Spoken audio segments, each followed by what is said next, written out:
Oi gente, tudo bem? Eu sou a Geissélia da Cruz Valim, faço pedagogia na UFPR e estou no primeiro ano B. Meu nome é Juliele Nadalini, eu sou estudante do primeiro ano B de pedagogia da UFPR. Olá, o meu nome é Mari Ana Miriam, sou da turma do primeiro B de graduação em pedagogia pela UFPR. Olá, eu sou Rafael Oliveira Ângaro Pires, da UFPR, e estou cursando Pedagogia no primeiro ano B. O artigo escolhido para estudo pelo nosso grupo é intitulado de O Ensino da Pesquisa do Método Intuitivo, as palavras comunidade de sentido. Esse artigo foi escrito pela professora assistente e doutora do Departamento de Ciências da Educação, da Faculdade de Ciências e Letras de Araraquara, Unesp, Vera Tereza Valdemarim.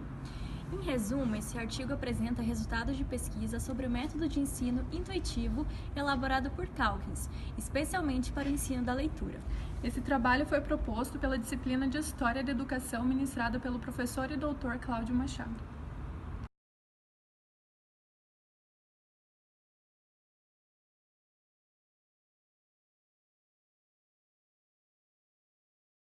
Norman Allison Calkin é um americano que nasceu em 1822 em Nova York.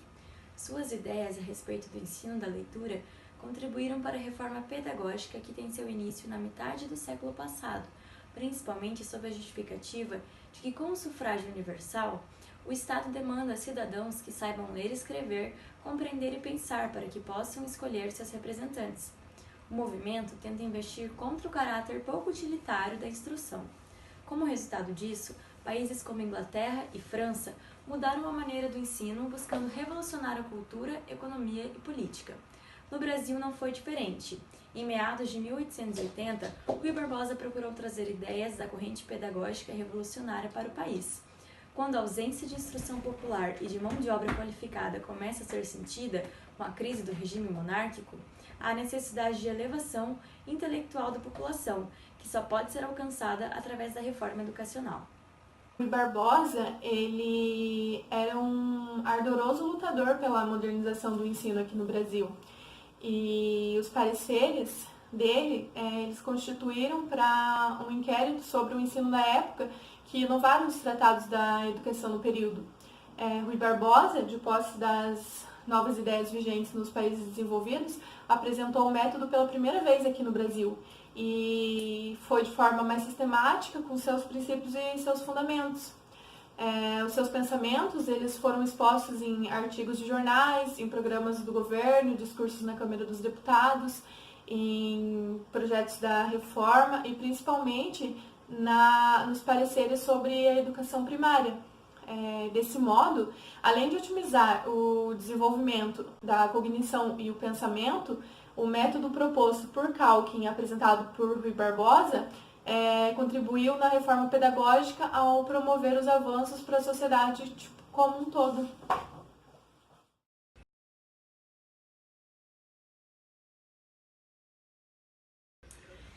Uma das principais características desse artigo é referente ao movimento de renovação pedagógica, em que no final do século XIX houve uma renovação dos métodos e dos conteúdos escolares, que foi consequência das transformações políticas e econômicas que estavam acontecendo naquele momento. Tanto que a justificativa para a reforma educacional diz respeito a essa participação, o direito de eleger e o de ser eleito, por exemplo. Os aspectos pedagógicos são pautados com o objetivo de renovar a escola, transformando-a numa instituição mais eficiente. O movimento de renovação pedagógico começa a despontar na metade do século passado. Ele prescreve um novo método de ensino, com novos materiais, com novas variações nas atividades e nos estudos do nosso meio. No momento mais importante da renovação pedagógica, encontra-se a difusão e a elaboração do novo método de ensino, que ele era concreto, racional e ativo. Foi denominado, então, como o ensino de aspecto ou o ensino intuitivo, que está presente nas lições de coisas, o manual elaborado por Norman Calkins. Integrando essa onda modernizadora do método de ensino está a tradução para a língua portuguesa, que expressa o empenho de Rui Barbosa em divulgar e adotar isso no Brasil, os procedimentos didáticos difundidos na Europa e nos Estados Unidos. Isso também abrange, além dos aspectos metodológicos, as pretensões de irradiar os reflexos econômicos e políticos para a estruturação da sociedade de novas bases. O objetivo era descrever e compreender os passos metodológicos como o desdobramento político das concepções teóricas e o conhecimento em geral. Um dos pontos interessantes desse texto, principalmente se a gente comparar com textos anteriores que a gente viu na disciplina, é da noção bem antiga que o ser humano tem da educação e sua capacidade transformadora. Então, desde muito cedo, na Revolução Francesa e no período comentado nesse texto, que é em torno de 1880, se enxerga a capacidade transformadora da educação no sentido de transformar a sociedade, melhorar, dar ferramentas para que ela se desenvolva socialmente e economicamente. Então, no caso desse texto, né, que como eu disse se passa em 1880, se comenta sobre a falha do sistema imperial, né, como ele estava caindo já no Brasil nessa época, e que se enxergava a necessidade de investir na educação, de desenvolver métodos educacionais, justamente para criar uma população preparada para desenvolver o país e também para se envolver melhor politicamente, né? Então isso é bastante interessante, porque desde muito cedo se tem essa noção. De forma similar, até hoje, os governantes utilizam da educação para formar um cidadão preparado para o mercado de trabalho e empobrece, como a gente pode ver atualmente no Brasil, áreas que evoluiriam o senso crítico e o envolvimento político do cidadão, para que ele se torne cada vez mais alienado e menos capaz de criticar e ver o que o governo faz com a própria população. Uma das características fundamentais do texto, na minha opinião, é o destaque dado pela autora, a Vera Valdemarin, à metodologia de Calkins. A autora expõe as etapas do ensino intuitivo da leitura proposto por Calkins com base na importância atribuída a cada um dos sentidos e como eles influenciam na aquisição do conhecimento. A premissa do autor é de que as ideias decorrem da percepção e as palavras são a maneira que temos de expressar essas ideias. Entre as etapas da metodologia de Calkins estão mostrar o objeto discorrendo a seu respeito para o aluno, pronunciar o nome do objeto de forma clara, exibir a forma desse objeto ou desenhá-lo no quadro negro, induzindo os alunos a notarem como é a sua imagem, escrever por inteiro o nome no quadro negro ou apresentá-lo em uma folha impressa. Calkins considera que o ensino dos elementos fônicos da linguagem deve ser subsequente ao conhecimento das palavras. Tal proposição é reafirmada quando ele critica o mau uso que se faz da soletração. A soletração, por sua vez, está associada, segundo ele, ao processo da escrita e não ao processo da leitura. A segunda fase do ensino da leitura aborda a necessidade de ensinar a criança a manusear o livro, de maneira a segurar o livro na altura adequada, localizar sozinha as palavras e identificar vocábulos já conhecidos. Pouco a pouco podem ser acrescentadas palavras já conhecidas, formando assim novas frases. Ressalta que para a aprendizagem das crianças é interessante que se leia as palavras salteadas ou que se comece pela última de cada frase. Outra atividade importante no ensino da leitura consiste em acrescentar a oportunidade das crianças exprimirem da sua maneira aquilo que foi lido nos livros, e isso contribui muito para o processo de ensino. Cabe ainda exercitar o ensino da leitura através da entonação e da ênfase adequada das frases aprendidas. O autor, Norman Allison Calkins, afirma no seu livro publicado em 1861, chamado Primeiras Lições de Coisas, que a criança ela aprende através dos sentidos e que é necessário os pais e professores ensinarem as crianças a observar para depois conhecer, ou seja, educar os sentidos para depois exercê-los. É considerado um saber pedagógico e foi na década de 1870 que começou a figurar na legislação e nos debates educacionais.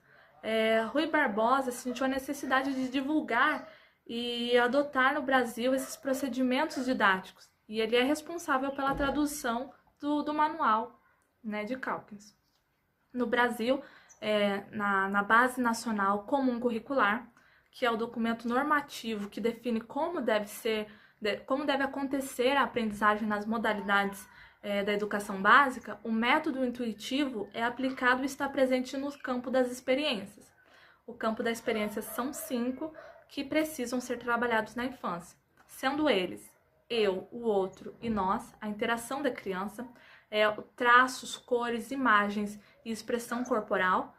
Aqui também inclui o sentido, o corpo, gesto, movimento, espaço, tempo, quantidades e relações e transformações, expressão, representação, linguagem, pensamento e sons e escuta. No desenvolvimento desses sentidos, na parte da visão, é recomendado trabalhar através de brincadeiras, cartazes, recortes e colagens e vídeos e livros. Para a audição, usar música, trazer diferentes tipos de sons, chuvas, animais, ruídos e fala. Cantar. Para o olfato, trazer diferentes tipos de fragrância, identificar quais são os cheiros, classificar como agradável e desagradável. Para o tato, sentir com a mão, com o pé, para que a criança ela tenha a noção das diferenças entre as texturas. E no paladar, trabalhar os sabores, amargo, doce, salgado e azedo. Entretanto, apesar da educação dos outros sentidos, o autor Calkins ele dá maior ênfase, maior importância para a visão, considerando ela como o mais importante, pois é através dela que é possível a aprendizagem da leitura, pois privilegia a forma da palavra e sua representação gráfica, que aliada à audição e ao tato possibilitam a escrita e a leitura corrente. No manual de Calkins, o professor recebe orientação para usar meios lúdicos para alimentar o lado imaginativo da criança. Ele deve preparar um espaço para esse trabalho, ele deve usar tons de vozes diferentes e usar materiais coloridos de diferentes formas geométricas.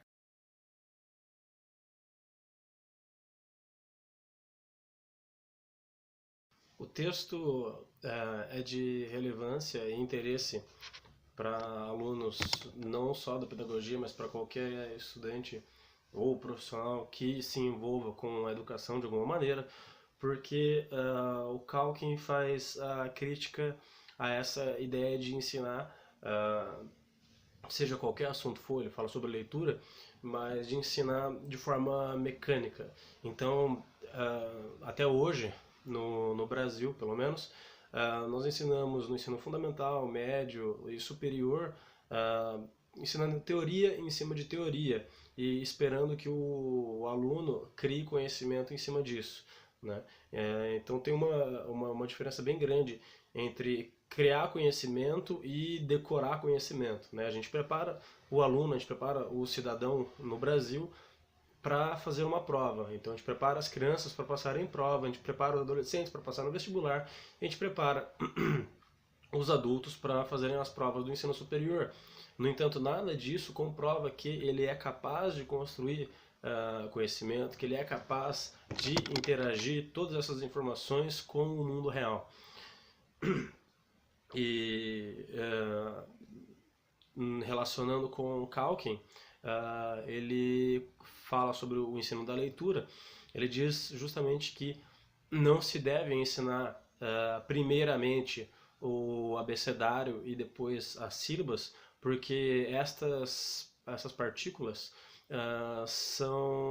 não são carregadas de sentido, e é relevante ensinar, principalmente para uma criança, algo de relevância ao seu dia a dia, algo que para ela signifique alguma coisa, principalmente porque para ela é muito difícil compreender e trabalhar de forma inteligente com conceitos abstratos. Então, por isso, Calkins diz que a partícula mínima da leitura é a palavra e não as letras ou as sílabas. Da mesma forma, todo educador deveria pensar a sua disciplina dessa maneira, não como uma teoria a ser passada, mas de que maneira essa teoria se relaciona à vida desse aluno, de que maneira essa teoria se relaciona com a realidade. Então, todo o esforço deveria ser voltado à relação desses conhecimentos e não ao decorar desses conhecimentos por si só. Justamente porque se essa teoria for irrelevante, se ela não for capaz de se relacionar com o mundo real e a prática daquela pessoa, esse conhecimento vai ser esquecido e de nada valeu aquele tempo investido para aquele trabalho. Então, o texto tem relevância no sentido de que faz pensar sobre o ensino e que o educador deveria refletir antes de tentar passar qualquer tipo de conhecimento para os seus alunos. Essa teoria for irrelevante, se ela não for capaz de se relacionar com o mundo real e a prática daquela pessoa, esse conhecimento vai ser esquecido e de nada valeu aquele tempo investido para aquele trabalho. Então, o texto tem relevância no sentido de que faz pensar sobre o ensino e que o educador deveria refletir antes de tentar passar qualquer tipo de conhecimento para os seus alunos. A leitura desse artigo é importante para que o professor entenda que a criança aprende de diversas formas e na educação infantil a metodologia usada pelo professor deve abranger todas as formas de interação da criança com o mundo. O mundo, o outro, o conhecimento, os adultos. Essa interação possibilita que a criança desenvolva a aprendizagem. E o manual de Calkin fornece exemplos de como o professor deve trabalhar em sala de aula nos anos iniciais para que o aluno seja alfabetizado, começando com a imagem, depois a forma, o som e depois a escrita.